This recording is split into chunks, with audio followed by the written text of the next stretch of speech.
Thank you, Lisa. NFL news of the day. Panthers firing Frank Reich after 11 games. What now for Carolina? The Eagles' strategy to win games where they weren't their best, but then they turned it on late. It's a good strategy. The Steelers' strategy to outgame their opponent. It's a new strategy.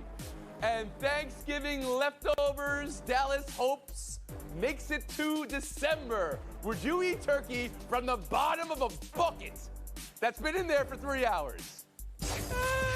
Paging Dr. Manella, Dr. Sal Manella. He was an extra on The Sopranos, Sal Manella. Were there boos for the Eagles going into and out of halftime?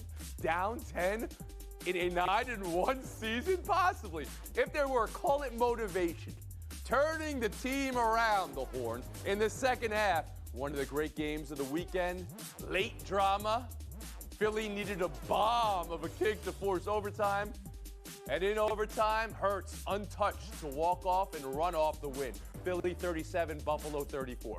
Bills so close to a win they desperately wanted, but failure to close and fall to 6-6. Bill, you're a Bill. Was this about Buffalo or was this about the Eagles?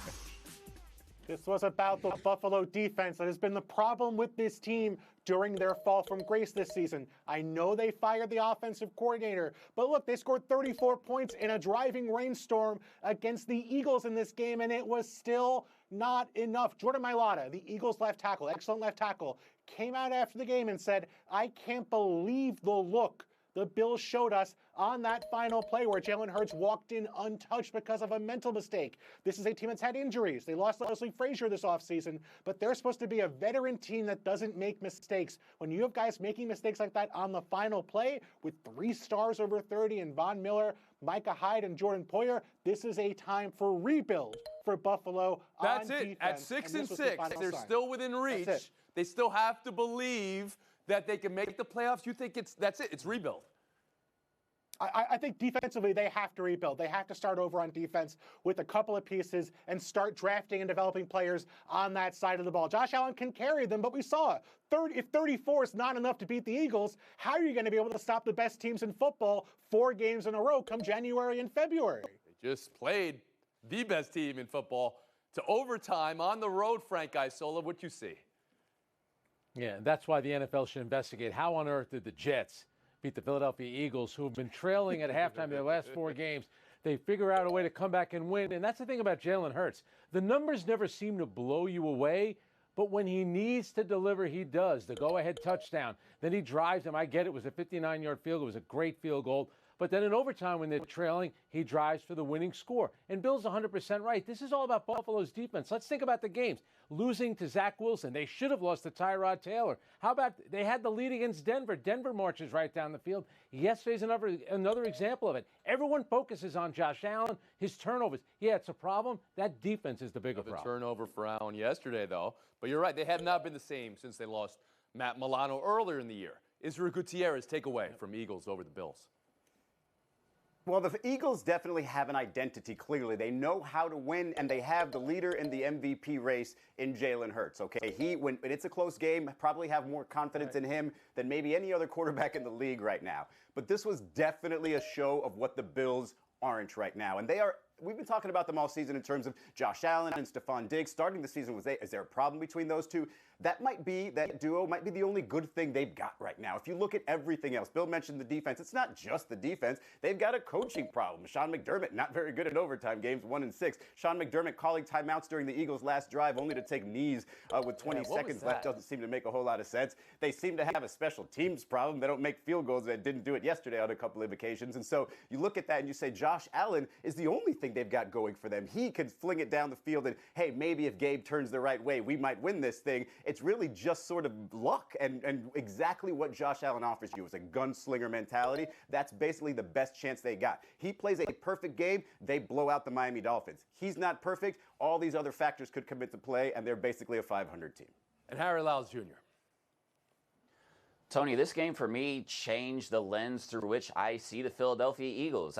Myself and a bunch of other folks in sports media have been saying that this is a team we still have not seen their best game yet. And maybe that is true. However, at this point, I think we have to see that this is a team that is really, really good, can compete with anybody, even if they're going at 50 to 75% of what we believe to be their full speed, and they find ways to win football games. And I know this because one of the best players in that franchise's history and a future Hall of Famer, Jason Kelce, committed 2 false starts in 4 plays to put them in a position where they had to make a 59-yard field goal in the pouring rain, and they still knocked it down. And at that point, you knew they were going to win the football game because the fact that they even got there meant that they were going to finish that out because they can't even beat themselves. So this, for me, changed the way I viewed the Philadelphia Eagles, on top of, again, all the problems that everybody just mentioned. Bill, I'll give you a last word after the horn.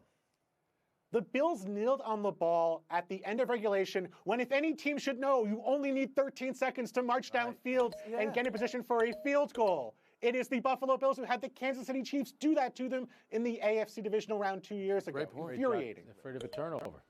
An NFL record was extended yesterday. Anybody know what it was? It was by Jalen Hurts. 14 consecutive wins against opponents with a winning record. That is, in NFL history, no one's ever done that. That's the run that Jalen Hurts and the Eagles are on right now. We'll move on. NFL news of the day, Carolina Panthers firing Coach Frank Reich, dropping like an anvil today as the Panthers are 1-10. Reich doesn't even get a full season.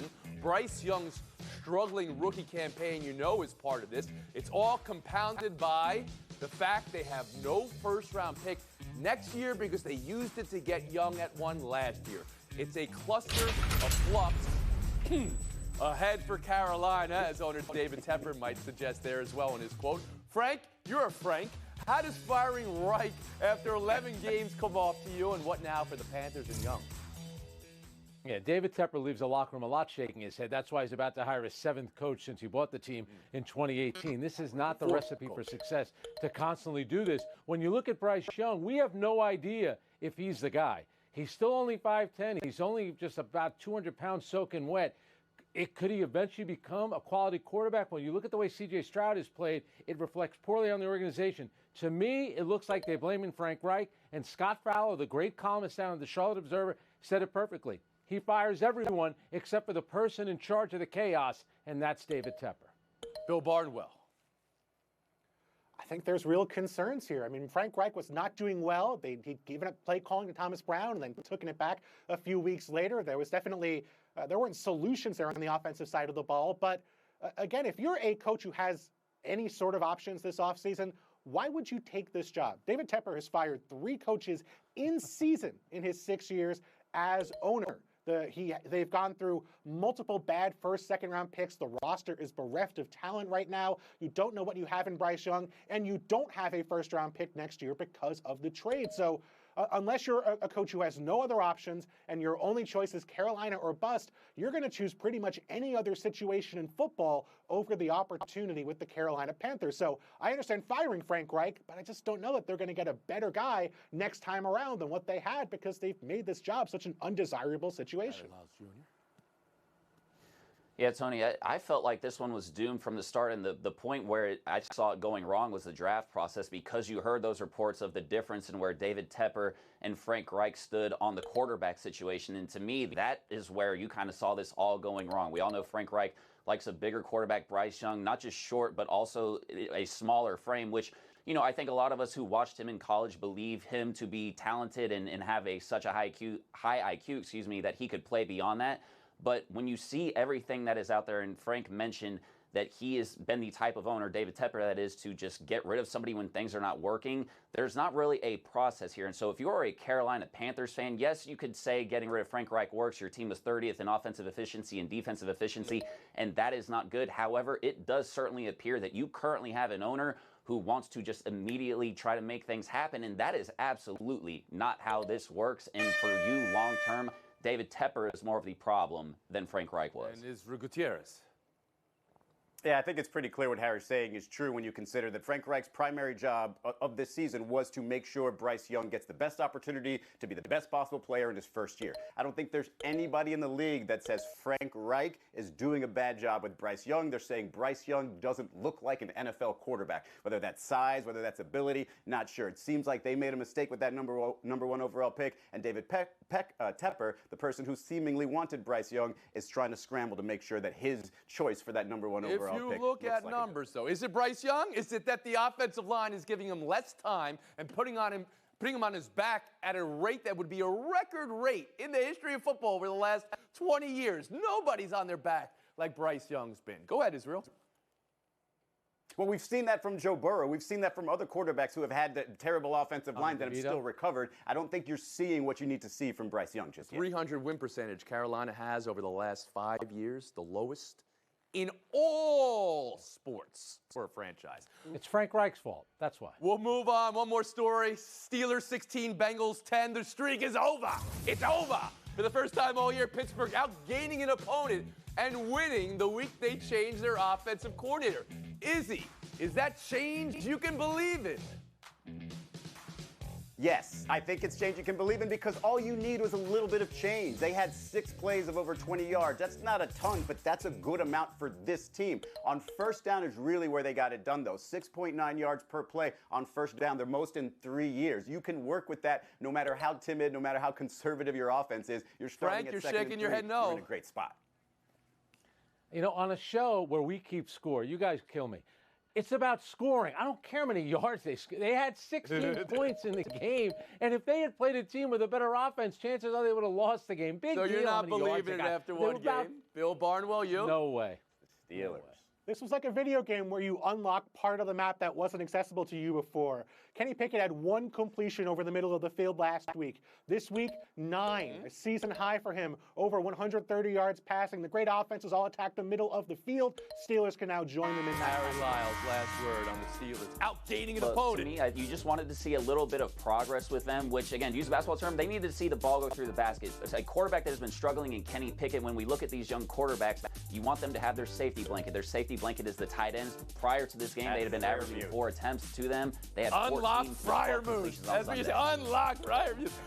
7-4, right in the thick of it, in the wild card. Fire still next. I have 16. How come I'm not winning? Makes Welcome back to Around the Horn, coming to you from the Seaport, brought to you by Chase. All right, we've gone too long into the show without saying 4th and 31. Just when Michigan's win over Ohio State looked like it was the win of the year and Harbaugh would have the last laugh, yada, yada. Auburn, Alabama turned into Auburn, Alabama Iron Bowl, but also something you just could not believe. 4th and 31. 4th and 31. From every angle, 4th and 31. Harry, what was this, and what does it do for the rest of the season that Alabama's still in it? Gosh, it helps create the chaos, and we should all be rooting for it. But this was an Iron Bowl that, mind you, this happened 10 years after the kick six. So for Alabama to go in here and accomplish this on that sort of timeline, it was just perfect. And plus, this puts a great bow on their season. I think it's easy to forget not just that they lost to Texas, but that USF game, right? Like, we really thought Alabama was in trouble, and to finally get to this point, I think it's perfect. But maybe they're not into just putting bows after this game. There's still more ahead. How about Israel Gutierrez here on how Alabama pulled this off?